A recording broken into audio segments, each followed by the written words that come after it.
When I was a boy, we didn't have these clip-on tuners. I used to have a student that hated to tune. Every time she came in, she would just start to play. And I'd be like, you know what, you're playing just fine, but you're out of tune. And I would try to hand her my Snark tuner.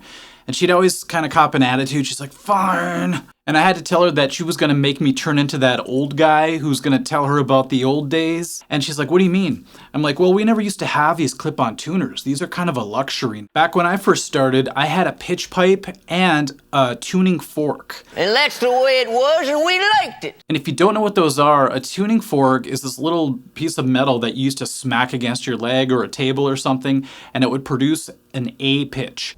You will gently tap it on your knee. So you would tune your A string to it and then the rest of your guitar to that string. And the pitch pipe was a little bit better because you could blow into it and it would give you a reference pitch for every string of your guitar, so that was kind of nice. But it felt so primitive having to blow into this thing, hear a pitch, and then tune your guitar to it. Now, quite a while later, I was finally able to get an actual electronic tuner. My friend had one as well, and they were great when we got them. It was just like, oh, this is great technology. But even those were quite cumbersome compared to what we have today. So after she heard that old man story, she never really complained about tuning anymore. In my day, we didn't have these built-in amp effects. I had another student come in one time and he saw my pedal board all set up. And he's like, what is that thing? And I'm like, well, each one of those boxes is an effect pedal with a different effect. And he kind of laughed. He's like, you know what? I have an amp at home that has all the effects built in already. And once again, I had to launch into my old man story. And I told him about the first amp that I ever had. It was this gigantic PV. I talked about it in other videos before, but it had no effects at all. It just had volume basically. And so what I would do is I would take a razor blade and cut the speaker in order to get some distortion. And I heard Jimi Hendrix or somebody used to do that, so that's the only thing I could think of. It wasn't until much later that I was able to finally get my first effect pedal, and that was a heavy metal pedal by Boss. And that was a huge day for me. I remember how excited I was. And then about 3 months later, I ended up getting my second pedal, which was a chorus pedal. So because effects were so scarce back then, I think I played everything with chorus for 6 straight months after I got that second pedal. But that's the thing about scarcity. Because I had nothing, I took full advantage of the things I did get. I knew everything about those pedals inside and out. In my day, we didn't have Amazon. So nowadays you can get anything off Amazon or any other online retailer. But back in my day, if I'd break a string, I should say when I would break a string, I would sometimes have to wait days, sometimes a week, in order to get a new one, because I had to wait for somebody to drive me to the mall. I didn't have my license, I barely had any money, so I just had to beg my dad or my mom to drive me to the mall.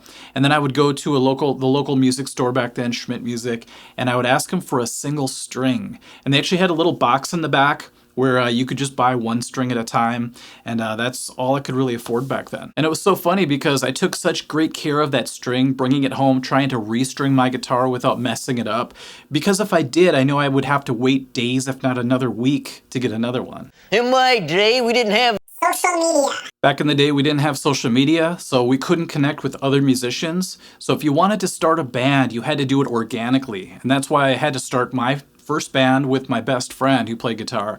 He's the only one I really knew who played, and we lived close together, so we started as a duo. And then we slowly added a bass player through school and then found a drummer through him. So it was a very organic process. And that's the way it was, and we liked it. Nowadays, you could just jump online, put out the call that you're a guitarist looking to join a band, and a whole bunch of people can see the message right away. Not that it's any easier to find band members these days. I understand that's always going to be tricky, but at least you can get your message in front of a lot of eyes instantly. Also, the fact that if you write a really cool song or a riff, nowadays you could just share it with the world with a touch of a button. But back in the old days, we didn't have that ability. So when our band finally created a demo, we had a whole bunch of cassettes made up. If you guys don't know what a cassette is, by the way, I brought my boombox today, because we're talking about nostalgia here. And this is a cassette tape. This is what we would put our songs on, basically. We had no way of getting it out into the world. So we actually would take a handful of them, go to the mall, if our parents would drive us there, and we would walk up just to strangers who were walking out of Best Buy, and we'd be like, oh, they look like they are into rock or metal. And we'd say, hey, do you want to buy our demo tape for $4 or whatever it was. We sound like Metallica or whatever, and we actually sold some by doing that. It's crazy. When I was a boy, we didn't have these Dedicated guitar lesson sites. Since there was no internet, obviously there were no dedicated guitar lesson sites. I think that's a big reason why I started theartofguitar.com. I wanted to give people access to guitar lessons because I was unable to get them for myself back when I first started. All I had were magazines and a few tab books, and my grandma felt bad for me, so she actually gave her friend $100 to come over and give me a guitar lesson. I think today that'd be like $1,000 or something. So he came over and taught me a few open chords and showed me some of the basics, and to this day I'm super grateful for that. So I really hope people realize how fortunate we are nowadays to be able to jump online and learn from so many different guitar teachers. When I was a boy, we didn't have these Smartphones. This is a huge one. Back in the day, if I had a really great idea for a riff, I couldn't just reach for a smartphone and open up the voice memos and record the idea for later. I usually would just forget them. So there are a lot of ideas that I had that just disappeared into the air. Nowadays with smartphones, you can just record any idea you have. You also can have built-in metronomes and of course the tuning aspect as well. We talked about tuning a little bit already, but they have tuning apps. But in my day, all I had when I got home was this boombox, this tape recorder. So we would put the cassette in, like I showed you earlier, and I would record myself, but there were a lot of drawbacks.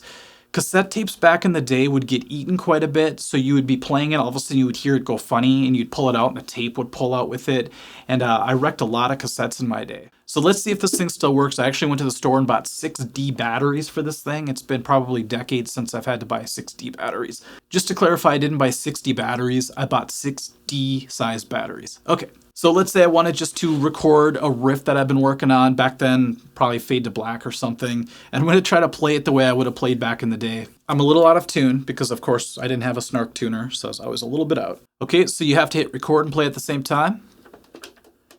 You'd hear it working a little bit, and then you'd try to record yourself. I think I played it like this at one time.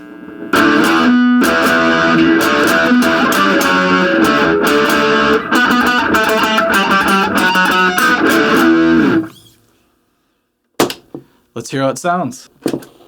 Rewind it. You had to rewind the tape. I think I played it like this at one time.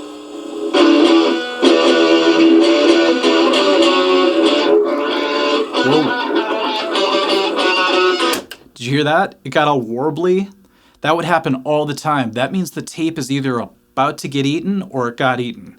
In my day, we didn't have YouTube. This is probably the biggest thing that we have nowadays that we didn't have back when I was first starting, and I really hope people don't take it for granted because the fact that you could just go on YouTube and look up any band, you could watch them live, you could listen to their songs, it's all accessible. It's like a miracle to me because back in the day, if you wanted to hear a song and you didn't have it on cassette and the radio wasn't playing it at that very moment, you just couldn't hear it. You just went to bed not hearing it. With YouTube, you also have backing tracks that you could practice to, which is great. You could have isolated tracks. So if you're trying to learn a particular solo, sometimes you could find the isolated version of it where it'll just have the guitar part. And then you could even slow that down with the slowdown feature in YouTube, which is great. Also, YouTube's filled with guitar lessons, obviously. And sometimes when you're learning a song, they'll have the tab at the bottom. Tab was really hard to come by back in the day. And it was crazy how you either had to already own a magazine or a book with the tab in it, or you just had to hope the next edition of the Guitar World, let's say, was going to have the song you're trying to learn in it, which is a very low percentage because they only had 3 or 4 transcriptions per month. So if you didn't have the skill or the patience to actually sit and learn a song by ear, oftentimes we had to go and order a back order of a certain magazine. So that means you'd go to the back and there'd be a listing of all the previous magazines from previous months, and you'd say, oh, this one actually has Over the Mountain by Ozzy.